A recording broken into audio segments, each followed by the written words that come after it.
السلام علیکم ورحمۃ اللہ وبرکاتہ۔ محترم سامعین کرام، آج میں آپ کی خدمت میں ایک اہم مسئلہ لے کر حاضر ہوا ہوں۔ امید کہ آپ بغور سماعت فرمائیں گے۔ قربانی کن لوگوں پر واجب ہے؟ ایک سوال پیدا ہوتا ہے۔ اس کا جواب یہ ہے کہ فقہا نے ایک ضابطہ بیان کیا ہے کہ جس شخص پر زکوٰۃ واجب ہوتی ہے اس پر قربانی بھی واجب ہوتی ہے، مگر اس کے برعکس ایسا نہیں ہوتا۔ یعنی یہ ضروری نہیں ہے کہ جس پر قربانی واجب ہو اس پر زکوٰۃ بھی واجب ہو جائے۔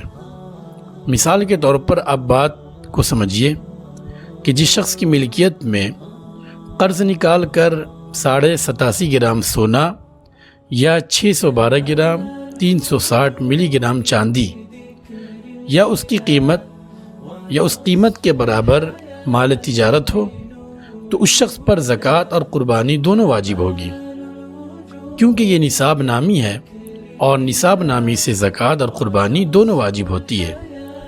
اور اگر نصاب غیر نامی ہو، مثال کے طور پر ضرورت سے زائد مکان ہو، 2 مکان ہو، 2 موبائل ہو، یا زمین ہو، یا کپڑے ہو، یا گھریلو سامان ہو، اور اس میں تجارت کی نیت نہ ہو، تو اس شخص پر قربانی تو واجب ہوگی لیکن اس پر زکوٰۃ واجب نہیں ہوگی، کیونکہ قربانی اور صدقۃ الفطر میں مال غیر نامی کو بھی شمار کیا جاتا ہے اور زکوٰۃ میں صرف مال نامی کا اعتبار کیا جاتا ہے۔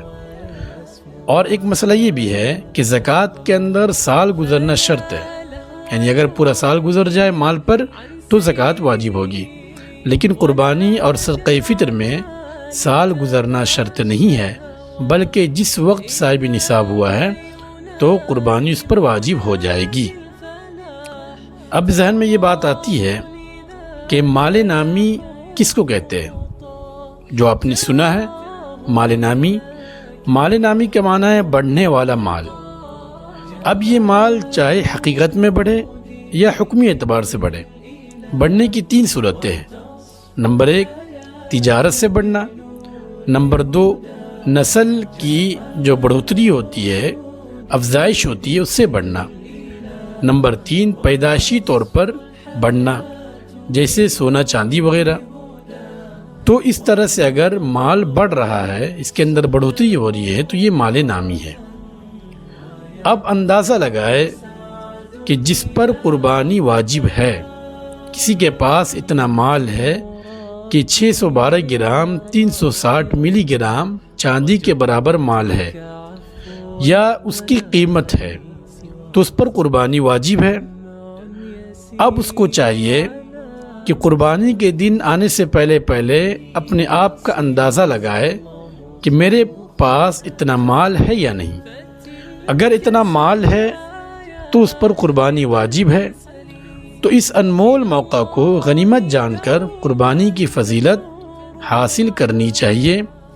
اس موقع کو ہاتھ سے جانے نہیں دینا چاہیے۔